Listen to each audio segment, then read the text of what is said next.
Hello, everyone. So, today I'm going to be doing my topic on sexually transmitted diseases in Africa.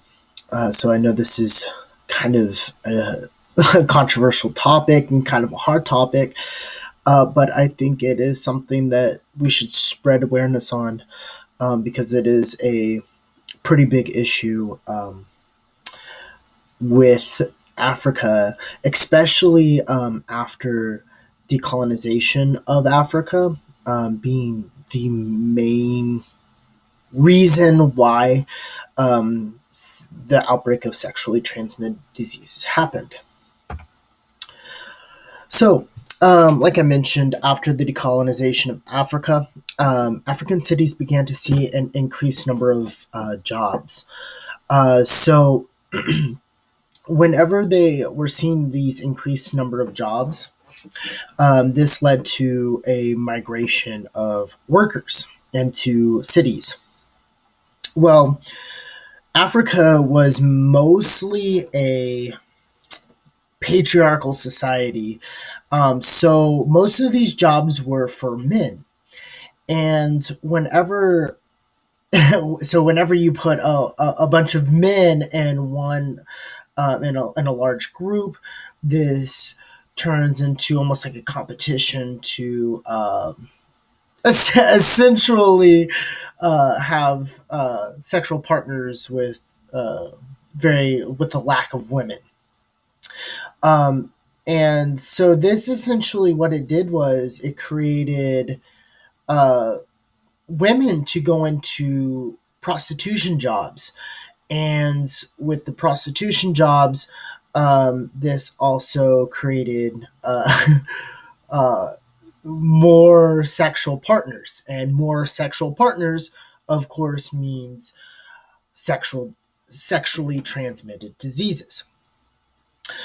So also a big factor into the transmission of sexually transmitted diseases was open and polyamorous relationships. So that accounted for about 10 to 40% of relationships that were occurring in Africa. And then only about 15 to 20% were marriages, but ended up ending between 5 to 10 years, which can be a big reason why sexually transmitted diseases were a common thing.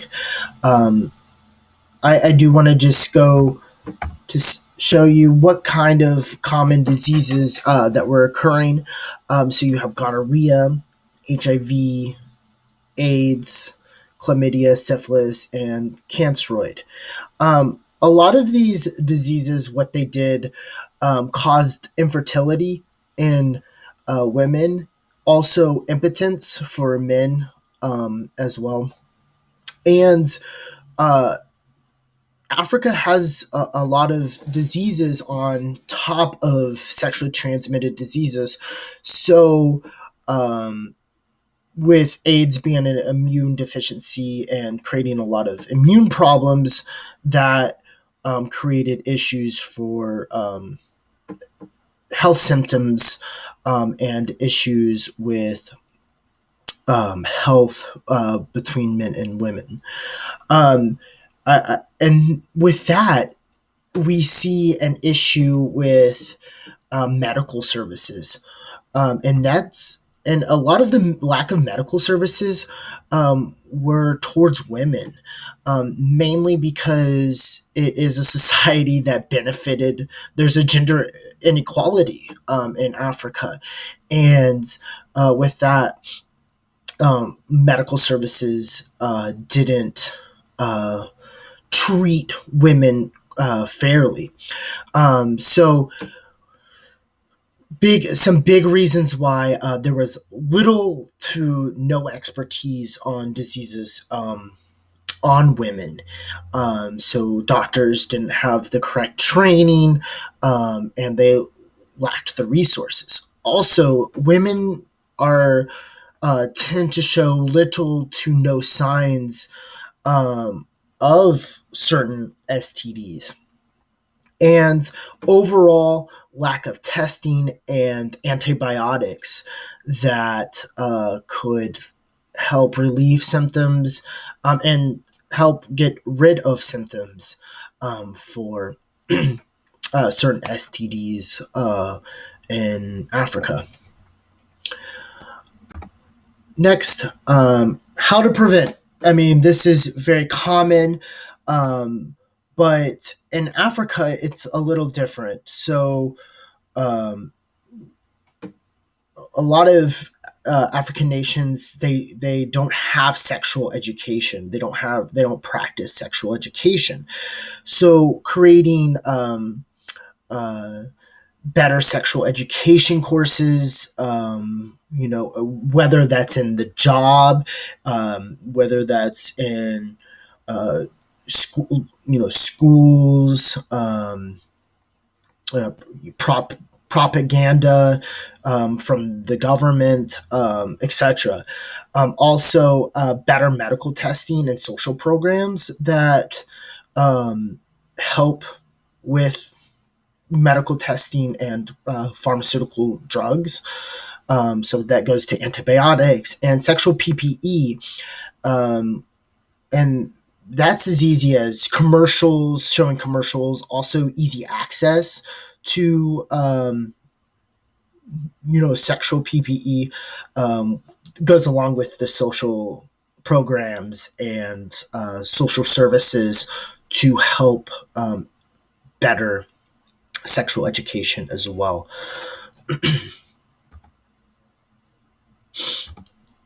Okay, go back to.